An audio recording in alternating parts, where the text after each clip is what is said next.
कुरुक्षेत्र का युद्ध क्षेत्र। धूल और हवा के बीच रथ पर बैठे अर्जुन के भीतर कुछ नया संकल्प जाग चुका था। अब वो थोड़ा स्थिर था, लेकिन उसके मन में प्रश्न थे।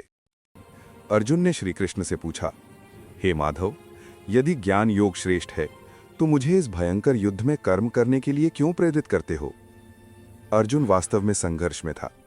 वो सोच रहा था, क्या केवल त्याग से मुक्ति मिल सकती है? श्री कृष्ण मुस्कुराए। उनकी आंखों में असीम शांति और ज्ञान की चमक थी।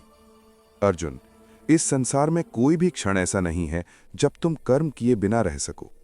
चाहे तुम चाहो या ना चाहो, कर्म होता रहता है।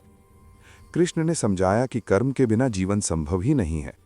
ये शरीर, ये मन, ये सांस, सब कर्म में लगे रहते हैं।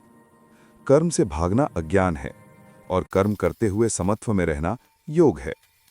अर्जुन अब भी हैरान था। वो बोला, और अगर कोई कर्म न करे?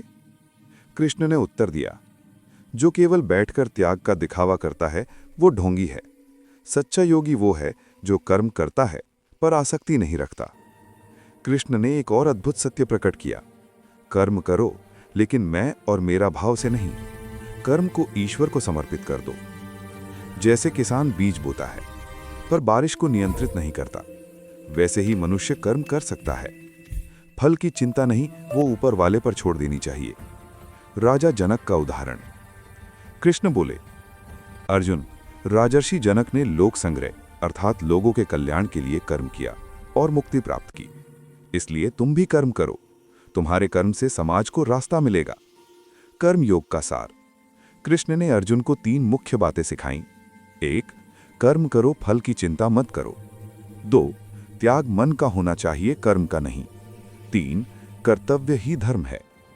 कृष्ण ने कहा, यदि मैं भी कर्म न करूं तो संसार नष्ट हो जाए। इसलिए अर्जुन, उठो, युद्ध करो, क्योंकि कर्म ही तुम्हारा धर्म है। अर्जुन अब समझ चुका था। उसका मन शांत था, आंखों में प्रकाश था। उसने धीरे से धनुष उठाया। कर्म का मार्ग स्पष्ट था। अध्याय 3 का सार। फल की इच्छा छोड़कर